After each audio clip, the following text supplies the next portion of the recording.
நாளையுலகின் நிலையை அறியேன், நடத்தும் மேய்ப்பர் கோலும் தடியும், தாழ்வில் உந்தன் கிருபை கண்டேன், தயவின் ஊற்றும் வரணும் நீரே.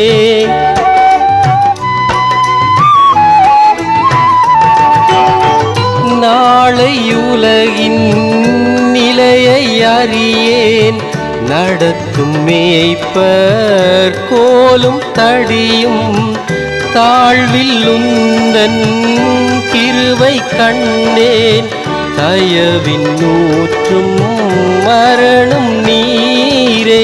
வாழ்த்தும் எந்தன் இதயம் தினமும் வணங்கும் நிந்தன் அன்பின் நாமம், உயிர்த்த தேவன் உறவில் மகிழ்வேன், கர்த்தரை நான் பாடுவேன்,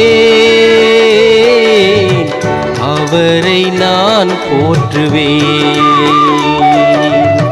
கர்த்தரை நான் பாடுவேன்,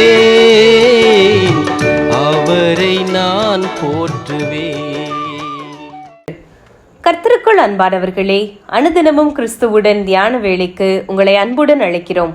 இன்றைய தியானத்திற்கான வேத வாசிப்பு யோபு 1ஆம் அதிகாரம் வசனங்கள் 13 முதல் 22 வரை.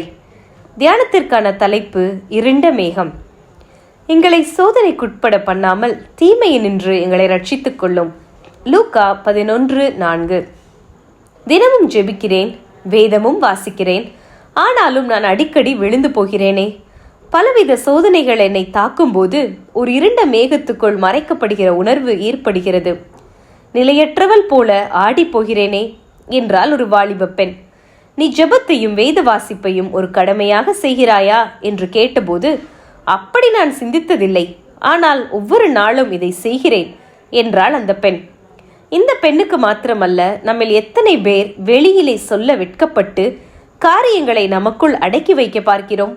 மனதுக்குள் அடக்கி வைக்கும் மட்டும் அது இன்னும் பயங்கரமான விளைவுகளை ஏற்படுத்திவிடும். ஜெபிக்கிறோம், வேதத்தை படிக்கிறோம் என்பதனால் நாம் இந்த உலகிற்கு வித்தியாசமானவர்களாக தெரிவதற்கு வாய்ப்பில்லை. சோதனை தன் வேலையை செய்து கொண்டுதான் இருக்கும். யோபு பக்தனின் வாழ்வை குறித்து நாம் அறிந்திருக்கிறோம். உத்தமன், சன்மார்க்கன், தேவனுக்கு பயந்தவன், பொல்லாப்புக்கு விலகுகிறவன் என்றெல்லாம் கர்த்தராலேயே நற்சாட்சி பெற்ற ஒருவர் இந்த யோபு. அவருக்கே சோதனை வரவில்லையா? அந்த இடத்தில் நாம் இருந்தால் ஒருவேளை தேவனையே தூஷித்துவிட்டு ஜீவனை விட்டிருப்போமோ? யார் அறிவார்?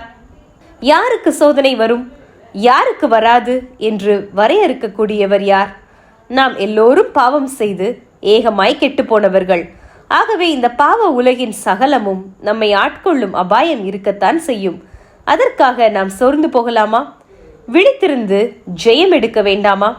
சோதனை என்னும் இருண்ட மேகங்களே ஆசிர்வாதம் என்னும் மழையை கொண்டு வரும் என்பதை நம்புவோம்.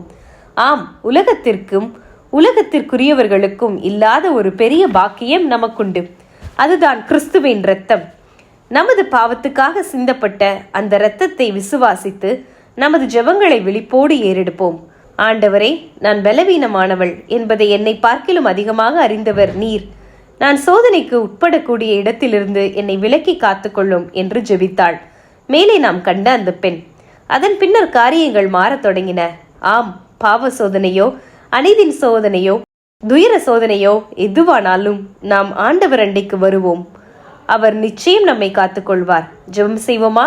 அன்பின் இயேசுவே, எங்களது ஜீவிய பாதையிலே சோதனைகளும் தீங்குகளும் சூழும் வேளைகளிலும் சோதனைகளை ஜெயித்த உம்முடைய வல்ல கரத்தினாலே எங்களை பாதுகாத்து நடத்தும்படி தாழ்மையோடு ஜெபிக்கிறோம். ஆமென்.